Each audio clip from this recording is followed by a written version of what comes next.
il y avait l'usine de Baratri, il y avait une machine d'affinage de l'or, mais qui ne fonctionnait pas.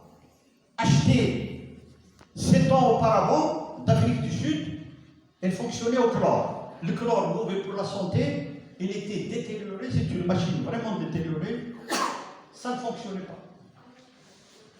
Donc c'est la deuxième étape. Je vais vous expliquer ça. Dans la deuxième étape, c'est la rentabilité. Il y avait deux formules très importantes qu'on a appliquées dès le départ.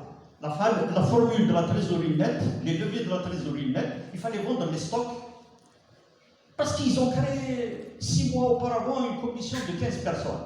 Les syndicalistes à l'intérieur, les chefs de département, les directeurs, personne ne s'entendait sur la détermination du prix de leur fin à vendre. Les stocks étaient là. Les milliards étaient là et l'argent manquait, l'entreprise manquait d'argent liquide. Ils n'avaient pas su prendre la décision de déterminer les prix. Tout de suite, la décision urgente, j'ai dissous la commission de 15 personnes.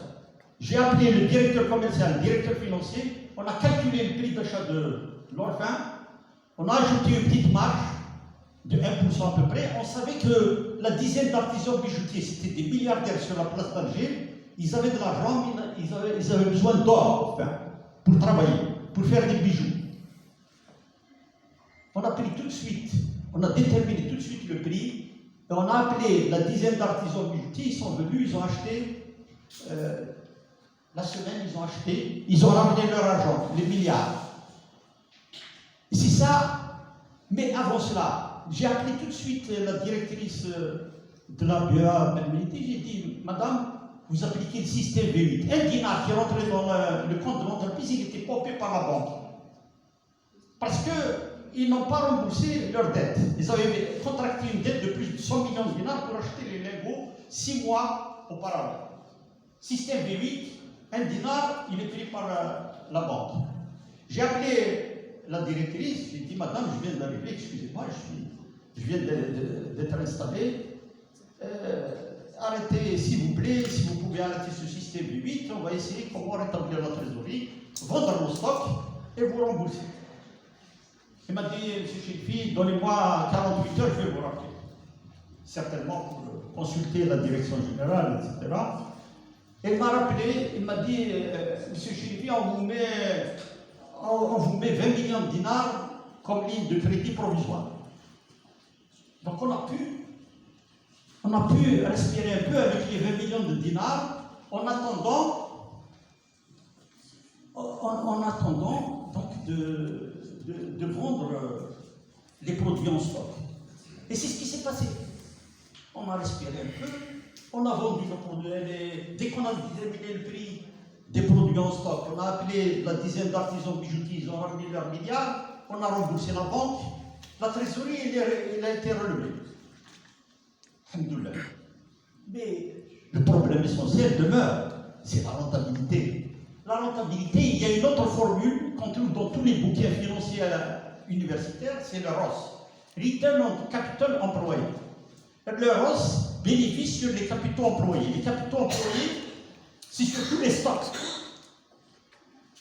Bénéfice sur capitaux employés, qu'on peut écrire bénéfice sur le chiffre d'affaires, c'est la rentabilité du chiffre d'affaires, multiplié par le chiffre d'affaires sur les capitaux employés.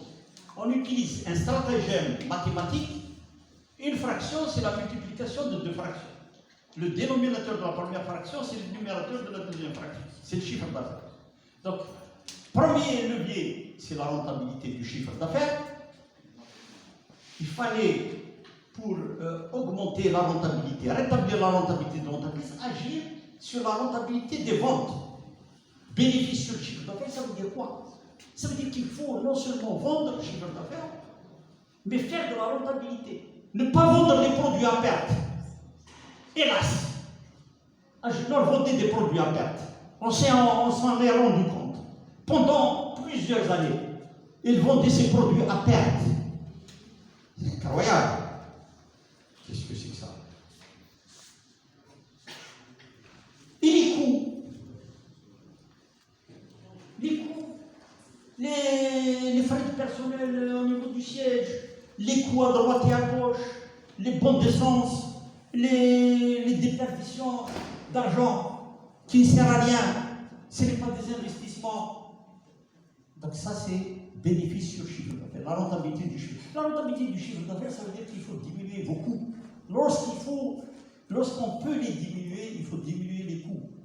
Les coûts de structure, les coûts de main-d'œuvre, les coûts de matières premières, etc., etc. Les coûts des différents intrants pour fabriquer le produit. Ça, c'est le premier levier, la rentabilité du chiffre d'affaires. Deuxième levier, c'est la vitesse de rotation des actifs. C'est la deuxième fraction. Chiffre d'affaires sur les stocks. Chiffre d'affaires sur les stocks, qu'est-ce que ça veut dire? C'est la vitesse de rotation de vos stocks. Entre deux entreprises qui ont le même marché, le même produit, les mêmes clients, le même effectif à peu près, la même technologie, une entreprise est réussie, l'autre a même capacité et l'autre elle échoue. Pourquoi? Parce que la première entreprise, par exemple, elle a su rouler ses stocks très rapidement. Elle achète, par exemple, le 1er octobre pour 100 millions de dinars. Elle transforme ces 100 millions de dinars et elle revend 100 millions de dinars le 15 octobre. Elle fait rentrer les 100 millions de dinars et elle achète encore pour 100 millions de dinars de matières premières qu'elle fait rouler, qu'elle transforme entre le 15 octobre et le 31 octobre. 31 octobre, elle vend encore 100 millions. Elle fera 200 millions de dinars. La deuxième entreprise, mal gérée. Ils ont le temps. Ils sont un peu feignants et ils ne travaillent pas beaucoup. Et ils ont besoin du mois d'octobre pour transformer les 100 millions de dinars tout le mois d'octobre. Donc, durant tout le mois d'octobre, ils auront transformé les 100 millions de dinars achetés le 1er octobre. Donc, ils ne vendent que 100 millions de dinars.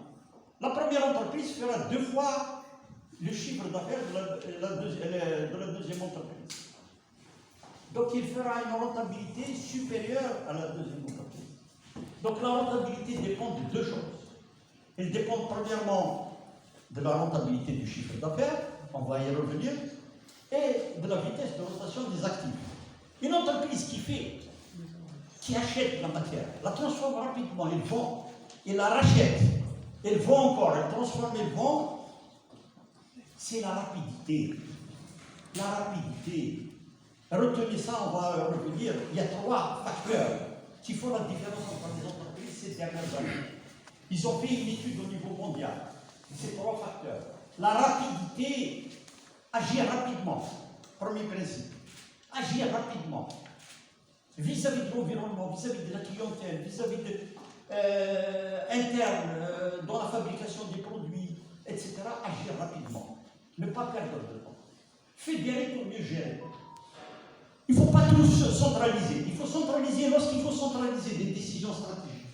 Mais il faut décentraliser au maximum. Il faut décentraliser la décision. Par exemple, le directeur de l'usine de Baraki, tu as tel prérogative. Tu n'as pas besoin de m'appeler à tout moment. Tu prends tes décisions. Le directeur commercial, il prend ses décisions au lieu d'appeler au niveau de la direction générale. Il faut décentraliser lorsqu'il faut décentraliser. Donc, deuxième principe. Troisième principe, apprendre à innover, l'innovation. Il ne faut pas dormir sur ces 2 lauriers. Il faut toujours, parce que le monde il évolue, la technologie il évolue, l'innovation. Alors, je reviens au premier principe de tout à l'heure, c'est comme ça qu'on a relevé, en vend dans nos stocks, on a relevé le niveau de trésorerie de l'entreprise. En agissant sur les leviers de la rentabilité, alors les leviers de la rentabilité, entre parenthèses, on va en discuter, les coûts. Les entreprises algériennes, en général, n'ont pas de comptabilité analytique. Lorsqu'ils ont une comptabilité analytique, elle est mal appliquée, mal suivie. Il n'y a pas de comptabilité analytique, je vous assure. J'étais arrivé à Genève, j'ai appelé le DGA, je lui ai dit comment vous faites pour connaître vos coûts et vos prix. Il m'a dit non, les prix, il y a un dossier qu'on prépare pour le conseil d'administration, on le présente tous les 3 mois, lorsque le conseil d'administration est convoqué, pour prendre la décision de prix. Il dit comment? Les coûts de l'or, de l'argent, du platine, du palladium, les 4 principaux produits des métaux précieux, changent au quotidien. Le matin, Ce n'est pas les prix AM et PM. C'est différent. Matin et soir, la bourse de Londres, Citco, vous donne les prix des matières premières en euros dans toutes les devises. Ce n'est pas le prix du matin et le prix de l'après-midi. Comment? Les produits de métaux précieux cotés à l'international, au jour le jour, matin et soir, vous attendez 3 mois pour présenter un dossier de prix au conseil d'administration. Sur la base de quoi?